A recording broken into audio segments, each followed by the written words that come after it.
Es decir, aquellos funcionarios o servidores públicos que han utilizado estos subsidios para apropiarse, ya sea que esa apropiación sea para ellos mismos o sea para otros, o sea, ahí están esos amiguitos, esos compadrazgos, esos favores políticos, ¿no es cierto?, que lo haya utilizado para otras personas.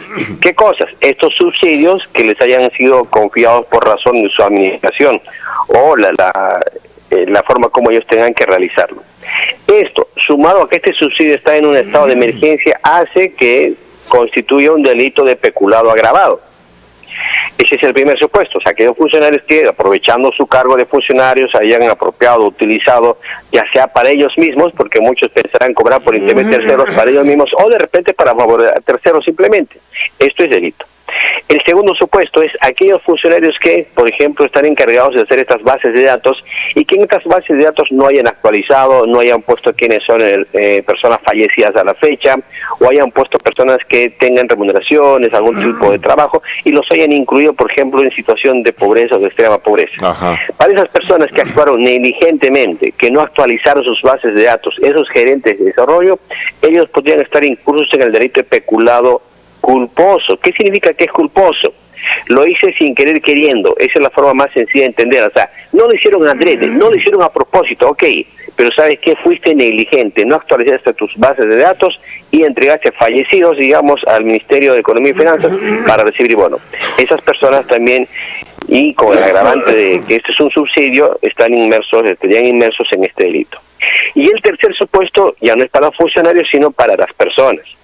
¿Qué ocurre? Aquellas personas que, por ejemplo, dicen, ok, un familiar que está fallecido ha sido beneficiado con un bono, y que de repente tengan el DNI o algún otro documento y que quieran apersonarse y cobrar en nombre de un fallecido.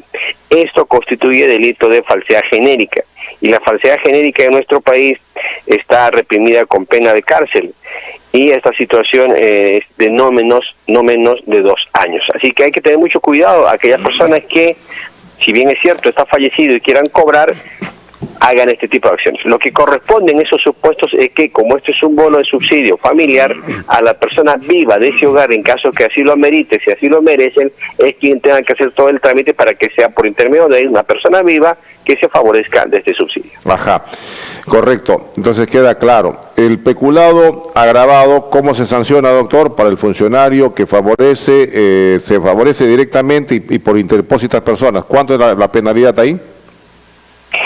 Dado que esto es con fines asistenciales y que se estaría aprovechando de un estado de emergencia, la pena es agravada. Esto es no menos de 8 años y hasta 12 años de pena privativa de libertad. O sea, la pena es altísima. Correcto. Ahora consideramos que estamos en estado de emergencia con las garantías suspendidas, no prohibidas, suspendidas. Implica esto que si el Ministerio Público toma conocimiento de que algún funcionario ha trabajado estas bases de datos para favorecerse a sí o para él favorecer a otras personas, y tranquilamente ingresa a su domicilio, levanta las evidencias y lo llevan detenido.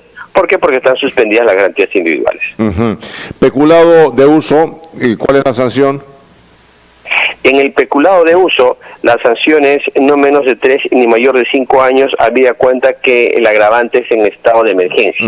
Esto es para aquellos que han sido negligentes, como te repito, en la formación de bases de datos y que así, sin actualizarlos, sin hacer un check-in previo, han entregado a la autoridad y hayan permitido de repente algún desenfalco, por así decirlo, en su momento, tendrá que determinar por parte del Ministerio Público. Correcto. Ahora, si la base de datos de este primer grupo que ha salido calculado desde el gobierno en 3 millones de familias, proyectado que va a beneficiar a 9 millones de personas, porque una cosa es hablar del núcleo familiar y otra cosa es hablar de la cantidad del universo de personas, no está bien. Entonces yo no imagino, porque sé que en este momento, doctor, y eso es una pena, hay una comidilla, hay una ¿cómo se llama? Una ansiedad por hacer el listado para que se incluya en este universo de 500,000 beneficiarios con el que se ha ampliado este bono especial para el vendedor de chicle, para el que vende su gaseosita en la esquina, para el que vende coco. Y ojo, que es una tentación, ¿no es cierto, doctor? En este momento los municipios están trabajando en el empadronamiento. Ojalá que escuchen esto y que no cometan delito, doctor, en este empadronamiento para esos 500,000 peruanos que deben ser incorporados a este bono. Sí, lo que tienen que hacer ellos para no incurrir es ser lo más prudentes posibles. ¿Qué significa eso? cruzar, tamizar, discriminar sus datos con todas las fuentes que tenemos en las páginas web del Estado. Es decir, si alguien tiene una condición de que vende cocos en el mercado, que vende de repente salchipapas en cierta esquina y que realmente lo amerita, y son personas que trabajan a diario y que de eso viven, pues cruzar información con, por ejemplo, SUNAT, cruzar información con el Salud, cruzar información con otras fuentes que permitan verificar que esta persona no pertenece a este grupo. Si hacen su trabajo bien, si tamizan bien, si discriminan bien, obviamente no van a estar incursos en el delito. Pero si tratan de favorecer a personas, a familiares, o lo tratan de hacer por un favor político, que muchas veces es lo que prepondera en estas circunstancias, en su momento, tal vez no ahorita, en su momento se va a saber eso, y estas personas van a tener que ser procesadas por delito culposo. ¿Por qué? Porque no fue prudente, no hizo lo debido en su momento y provocó este daño al Estado. Correcto. Ahora, la condición de pobre y pobre extremo está también muy claro, doctor, ¿no? O sea, y se detecta fácilmente quién está mintiendo. ¿Hasta dónde es cierto que el cruce de información incluye, para ver si has falseado tu información, ubicarte en la base de datos de SUNAT? O sea, si tú tienes RUC, debe estar activo, la SUNAT te va a detectar ahí, y ya empiezas mintiéndole al sistema de que estás en pobreza o extrema pobreza. O sea, si te detectan como contribuyente activo. Sí, efectivamente, a menos que en su momento tú hayas hecho una cancelación y que obviamente aparezca con baja de oficio para las actividades que realizas. Lo único supuesto en el cual podrías demostrar que no realizas esa actividad que se menciona nacional.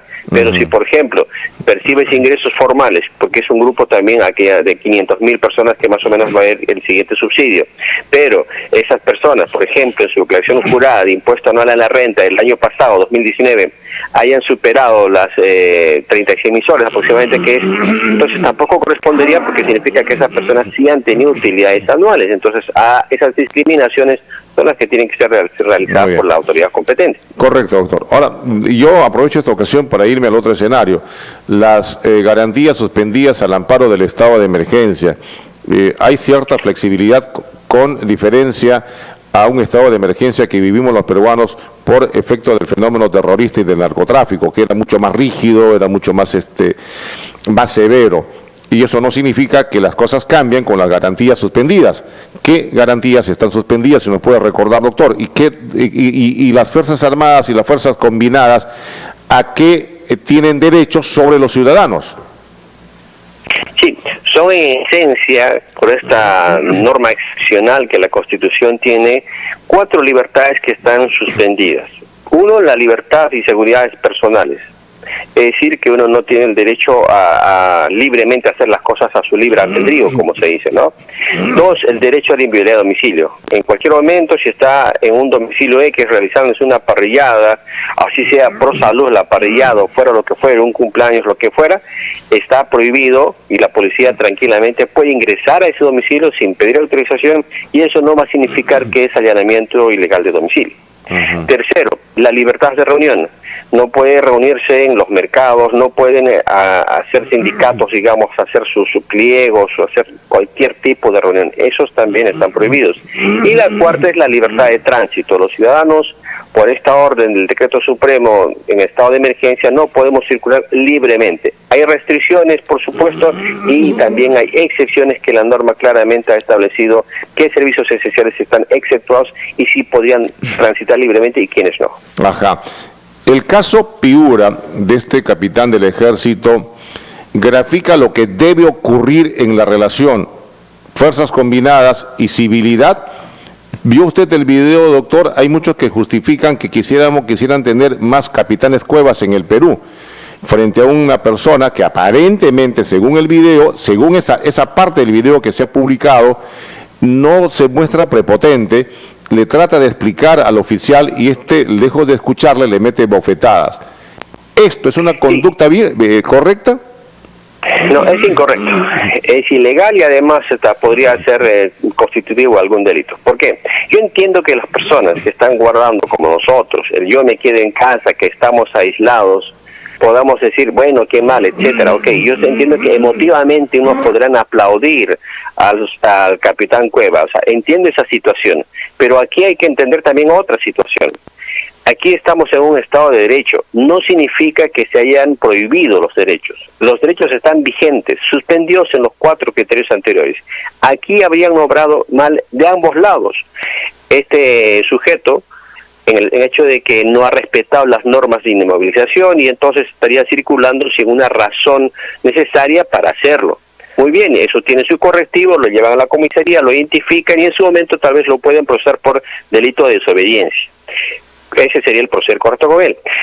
El proceder del efectivo de las Fuerzas Armadas desde todo punto es desproporcional e irrazonable. No justifica en el sentido de que ya no tiene una persona detenida, que ya está reducido, que no le opone resistencia.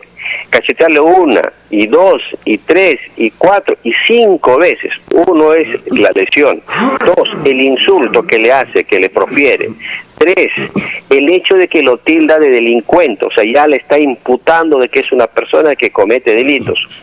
Y algo más, hasta que dice que le perdona la vida. ¿Qué significa eso? Que si no fuera cámara, si no hubiera nada, ¿lo mata? O sea, esa es la situación. Quienes hemos vivido situaciones de excepción, toques de queda, conocemos los abusos y atropellos que ha hecho la Fuerza Armada. Y por una razón entendible, ellos no están preparados para el control interno. En eso no están adiestrados. Ellos lo ven todo como enemigo en zona de guerra. Y esa es la situación que explica por qué el capitán Cueva actuó de ese modo. Pero el hecho que eso explique no justifica en absoluto lo irracional y desproporcional de la forma como ha actuado y que todos hemos visto en dicho video. Ahora, yo quiero abrir un paréntesis, doctor, y quiero preguntarle por un caso particular que ocurrió con el chico que trabaja conmigo acá en la radio. Le comenté anoche. Se nos dijo primero a los periodistas y los que trabajamos en medios de comunicación que además, para que la gente entienda, no pedimos privilegios en absoluto.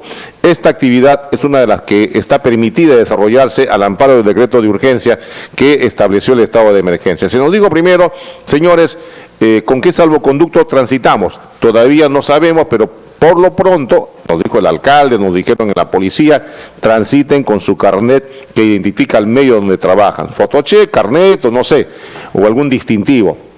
Correcto. Pero, dada la circunstancia, doctor Napoleón Salas, y nosotros habiendo vivido también las épocas del estado de emergencia en los 80 y 90 en San Martín, no nos confiamos. Tramitamos el salvoconducto virtual, lo tramitamos.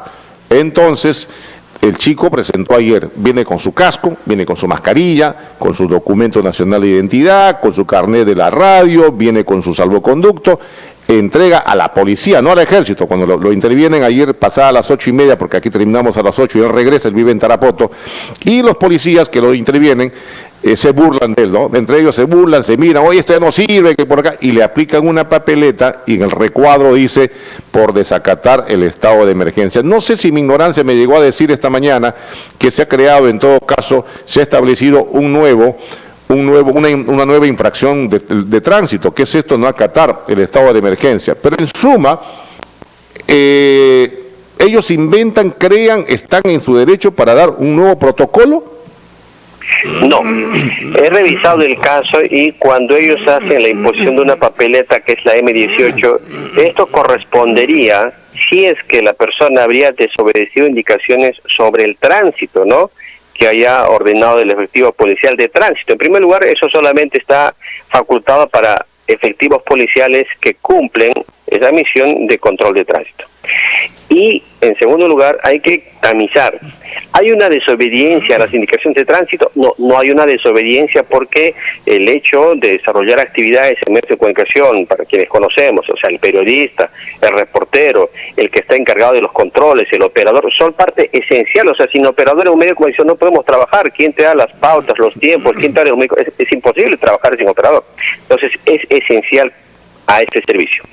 Si tomamos en cuenta el decreto supremo 044, que es el decreto base para el estado de emergencia a nivel nacional, y las precisiones dadas en el decreto supremo 04620, que ponen las limitaciones precisas, en su artículo 4.2 dice, por ejemplo, de que si una persona transita por las razones ya indicadas, este permiso que ha sido tramitado por el medio de comunicación acompañado del fotocheck y el DNI es suficiente para permitir su traslado a la persona.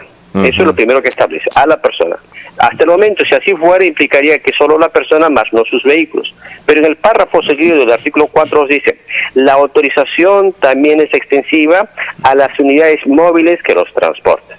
Entonces, esto implica de que esa autorización que tiene el periodista, el reportero, el operador, ese permiso que tiene, ese fotocheck que tiene, más el DNI, implica, extiende, comprende, eso es lo que a la policía le cuesta entender, comprende también a las unidades móviles. Entonces, no está desobedeciendo ninguna implicancia del carácter policial. Al contrario, está facultado, está permitido y está cumpliendo lo que la ley dice.